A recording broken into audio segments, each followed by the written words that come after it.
All right, so we're back, and now we're going to talk about how body temperature is regulated during exercise and heat-related illnesses. So we have a picture here of an athlete that has been exercising. His working muscles have been producing heat, and that causes his internal body temperature, what we call your core temperature, to become elevated. Now, if left unchecked and your body temperature just continued to rise, it would end up doing severe damage to your body. So we have ways to cool ourselves, and one of them is through sweat. So we're going to use this picture to explain what happens. So as we exercise and our body produces heat, okay, heat gets routed through our blood. So here we have our blood vessels to just underneath the skin. Okay, so we have the heat from the core temperature traveling through our blood to underneath the skin. At the same time, this is a sweat gland right here, everybody. Our body produces sweat, so sweat gets excreted from the sweat gland, okay? So when the sweat comes to the surface and it evaporates from your skin, it's going to cool the skin and the underlying blood, all right? And so it's very important for sweat to be able to evaporate from the skin. If sweat can't evaporate from the skin, you do not get optimal cooling. You tend to become overheated, and it sets the stage for heat-related injuries.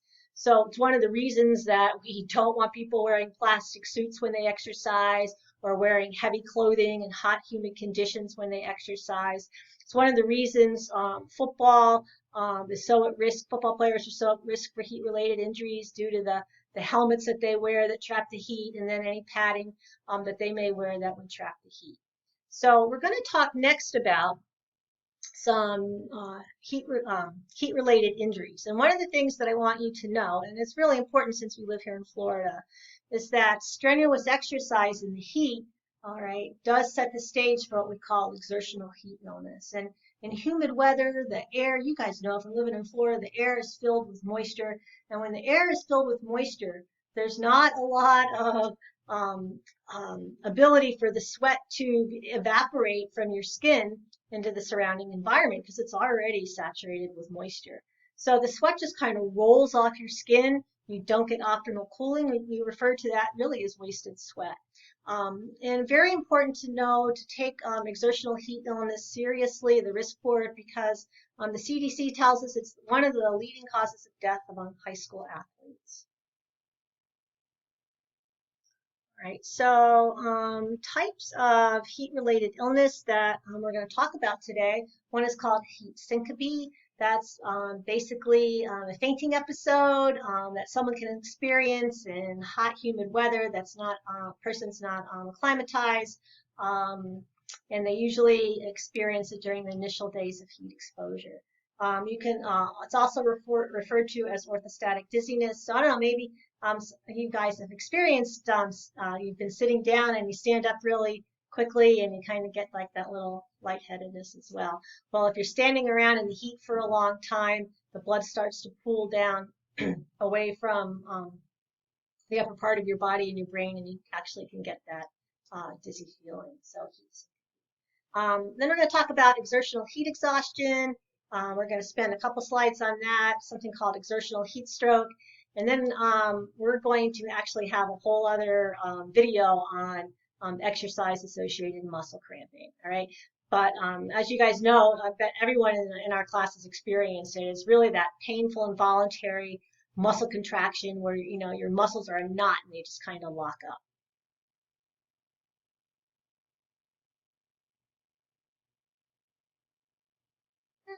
Oh, you don't want to go there. Let's go back.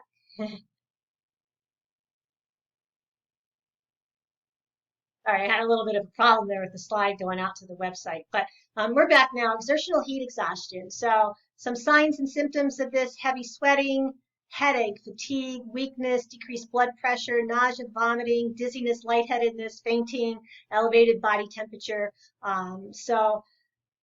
Yeah, a lot of different signs and symptoms. You want to pay attention to those, honor your body, and if you're feeling that way, you know, you need to stop exercising, get in the shade in a cool place, lie down, elevate your feet, consume fluids.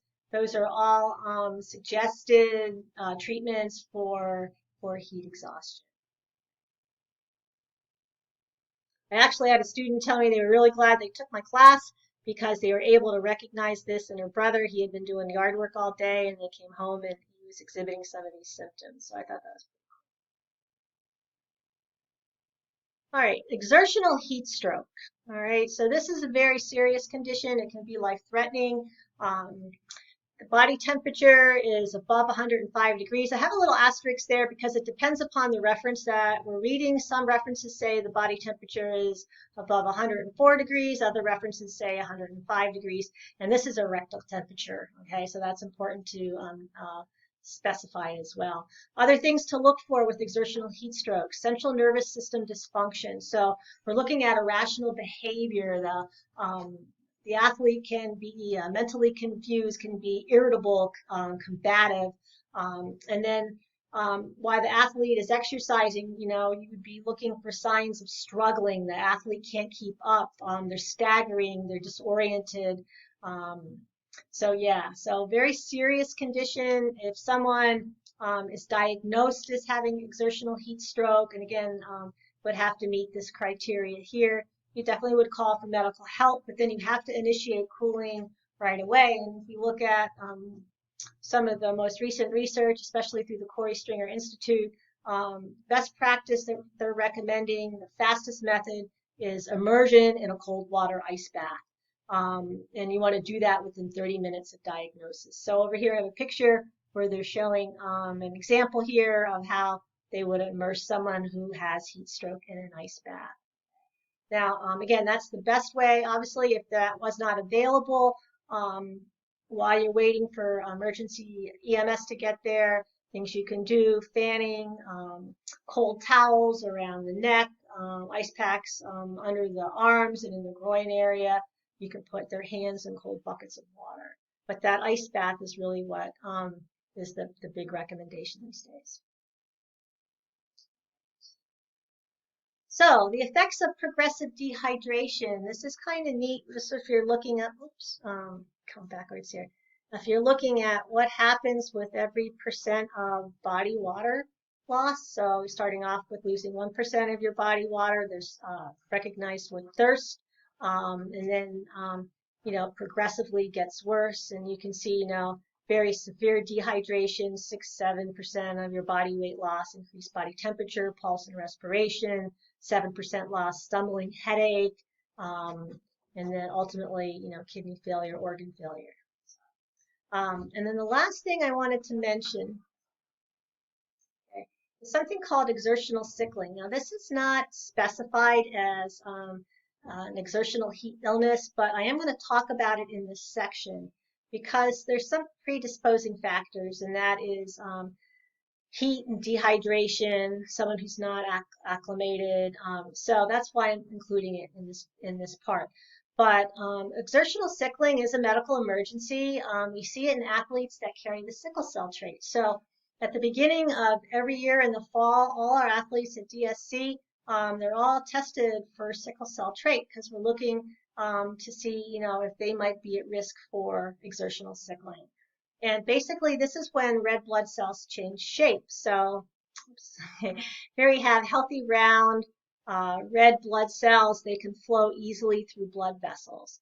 But when a red blood cell collapses and forms this sickle shape, they don't travel through blood cells well, and they tend to log jam and prevent blood flow. All right, so if you're preventing blood flow and oxygen to your muscles, that can lead to muscle tissue and cell death, and it's extremely serious.